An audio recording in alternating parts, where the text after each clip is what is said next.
मैं बहुत एक्साइटेड हूँ क्योंकि मुझे बोलना बहुत अच्छा लगता है और यहाँ मुझसे बहुत बुलवाएंगे। पर इन सबसे इंटरेस्टिंग बात ये है कि ये इसका नाम है इच समिट।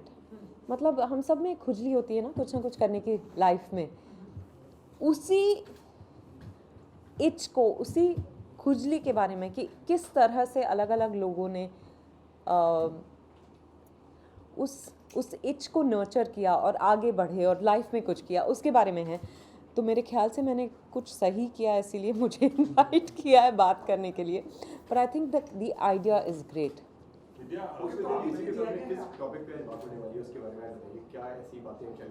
वो आपको उनसे पूछना पड़ेगा क्योंकि वो सवाल करेंगे, मैं सिर्फ जवाब दूंगी। मैं कभी सवाल पूछती नहीं हूँ पहले, तो जो सवाल करेंगे उसके हिसाब से मैं जवाब दूंगी। पर I guess it will be about my journey. कोई टिप और कोई एडवाइस, कोई जो आप यंगस्टर्स को देना चाहेंगे?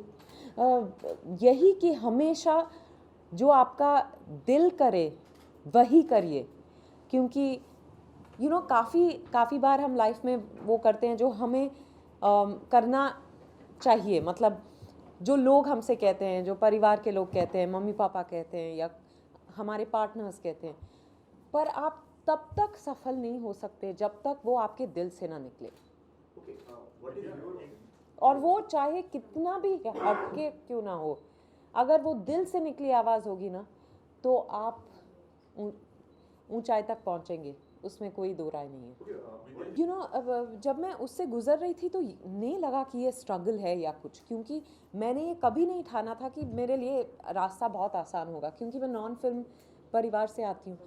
यही दुआ करती थी अपने लिए कि मुझे मौका मिल जाए, तो छोटे से छोटा मौका जब मुझे मिलता तो मैं उससे अपना सब कुछ दे देती, क्योंकि मुझे लगता कि इसके बाद अगला मौका मिलेगा या नहीं मिलेगा नहीं पता, पर अगर मैं इस मौके का फ़ायदा उठाऊंगी। तब मुझे याद है कि मैं FTI भी जाती थी, जो कुछ दोस्त थे, कुछ दोस्त नहीं भी थे, पर मुझे लगता था अच्छा अगर कुछ यहाँ सीखने को मिले तो ये, क्योंकि मैं ट्रेन्ड एक्टर नहीं हूँ, तो मैं चली जाती हूँ उनके लिए, फ़िल्म कर लेती हूँ, कुछ सीखने को मिलेगा। मैं अपने आप को उस तरह से तैयार कर रही थी।